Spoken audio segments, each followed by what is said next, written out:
नमस्कार। एक फर्जी डायरेक्टर सनोज मिश्रा की जब से रेप के मामले में गिरफ्तारी हुई है, वो पीड़िता जिसने उसके खिलाफ एफआईआर की है, पूजा शर्मा, वो बार बार सनोज के पकड़े जाने के बाद ये बात कह रही है कि उससे गुमराह करके एफआईआर लिखवा दी गई और वो एक सनातनी लड़की है, उसका मिसयूज किया गया सनोज के खिलाफ। बड़े अफसोस की बात है, सनोज का और पूजा का अपना कर्मकांड है, उसमें सनातनी होना या ना होना, बार बार सनातनी की दुहाई देना, ये अच्छी बात नहीं है। इससे सनातन धर्म की इज्जत से किसी को खेलने का कोई अधिकार नहीं है। एक चीज़। दूसरी चीज़ ये कि बार बार मेरा नाम लेना, कि वसीम रिजवी या और किसी का नाम लेना, किसी वकील का नाम लेना या किसी और का नाम लेकर ये बात कहना कि हम लोगों ने गुमराह करके उसकी एफआईआर कराई, ये भी गलत है। एक बालिग लड़की है, 28 साल की लड़की है, वो अगर सनोज के खिलाफ कोई एलिगेशंस लगाकर मुकदमा दर्ज करा रही है तो कोई किसी से इतना बड़ा मुकदमा दर्ज नहीं करवा सकता। तुम्हारे एबॉर्शंस हुए, वो पेपर्स तुमने पुलिस को दिए हैं, वो पेपर्स हम लोगों के पास नहीं हो सकते थे।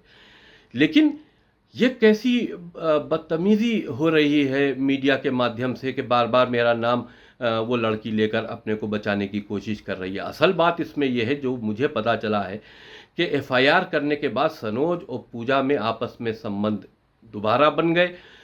सनोज ने पूजा से जो भी वादे किए या जो पैसा वैसा उसको चाहिए था वो दिया, और उसको लेकर वो अब उस हलफनामा दे रही है कि हमने फर्जी एफआईआर कर दी। अब उसका आधार ये बनाया जा रहा है कि किसी के कहने पर एफआईआर किसी के कहने पर कर दी। कोर्ट में 164 के बयान जो पीड़िता खुद देती है, उस पर किसी का दबाव नहीं होता, ना पुलिस का ना किसी बहकाने वाले का। तुमने कोर्ट में जाके 164 के बयान भी दे दिए और उसके बाद अब तुम पैसा लेकर या कोई वादे लेकर सनोज के फेवर में बयान दे रही हो तो ठीक है, लेकिन किसी को बदनाम करने की जरूरत नहीं है।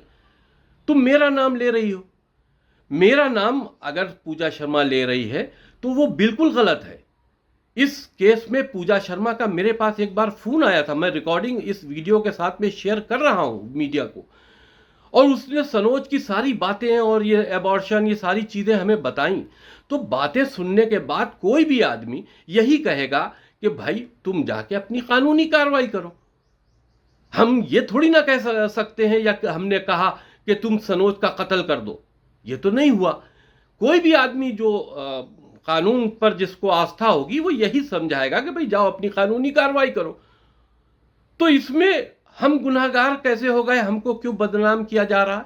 मैं पूजा शर्मा को इस संबंध में अपने एडवोकेट से मैंने कहा है कि वो लीगल नोटिस दें, क्योंकि एफआईआर फर्जी करना ये भी गलत है और एफआईआर करके मुकरना ये भी गलत है।